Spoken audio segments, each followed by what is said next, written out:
लौनी border थाना क्षेत्र के बलराम नगर में हुई बुजुर्ग दंपत्ति हत्याकांड का खुलासा करते हुए पुलिस ने बताया कि कलयुगी बेटे ने खुद ही बुजुर्ग माता पिता की हत्या कर दी।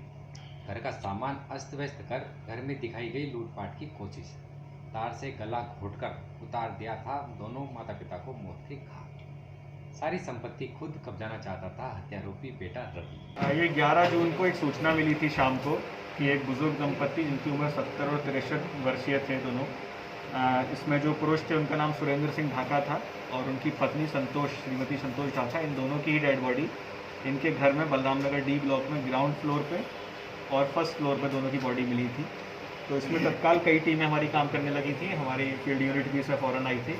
इसमें बहुत अच्छा काम किया है हमारे क्षेत्राधिकारी लोनी और एसएचओ लोनी बॉर्डर में, और बहुत ही कम समय में इस घटना का सफल अनावरण किया। इसमें पूरा मामला ये निकला कि जो इनका बेटा है रवि ढाका, उसने ही ये कृत्य किया था और उसने प्रॉपर्टी के लालच में एवं अन्य कारणों के कारण अपने बुजुर्ग माता पिता का गला घोंटकर उनको मार दिया था और फिर वहाँ से अपना नॉर्मल ये रूटीन पे निकल गया। सर पहले किसकी हत्या की गई? इसमें सबसे पहले इसका नॉर्मल डेली घर से जाने का समय सुबह 9 बजे से 10 बजे के बीच में ये घर से जाता है अपने काम पर। तो ये उस दिन नहीं गया, उस दिन थोड़ा लेट गया और सबसे पहले इसने अपने पिता की हत्या की, उनको एक चादर डाल के एक साफे से। फिर उसके बाद ये ऊपर गया जहाँ पर इसकी माताजी थी, उनको इसने एक तार के माध्यम से, जो कि ये उठा के लाया था कहीं से, उस तार के माध्यम से उनका गला घोंट के उनको मारा। फिर उसके बाद ये दोनों को मारने के बाद अपना घर से अपनी नौकरी पर काम पे चला गया।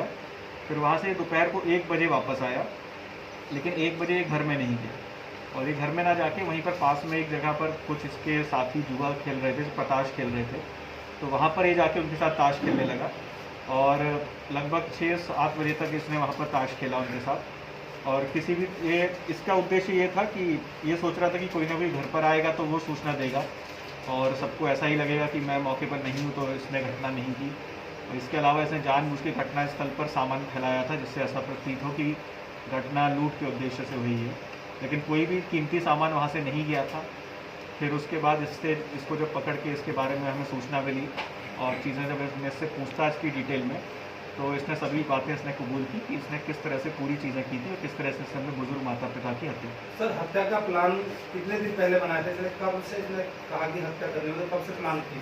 इसके प्रॉपर्टी का इशू काफ़ी समय से चल रहा था। इसके छोटे भाई की डेथ के बाद से ये चाह रहा था कि ये प्रॉपर्टी में ज़्यादा शेयर इसको मिले, लेकिन जो इसके माता पिता थे वो चाहते थे कि जो इनका बेटा जो मृतक था उसकी पत्नी को, उसके बच्चों को थोड़ा ज़्यादा शेयर मिले। उस बात से ये नाराज़ था और उसी कारण से इसको पैसे की तंगी भी रहती थी। इसी कारण से प्लान इसके दिमाग में था, लेकिन उस समय इसने 1 आध दिन पहले ही लगभग इसने प्लान बनाया था, जैसे कि इसने पूछताछ में बताया, और इसके बाद उसने प्लानिंग के अकॉर्डिंग दोनों ही बुजुर्ग माता पिता को मार दिया।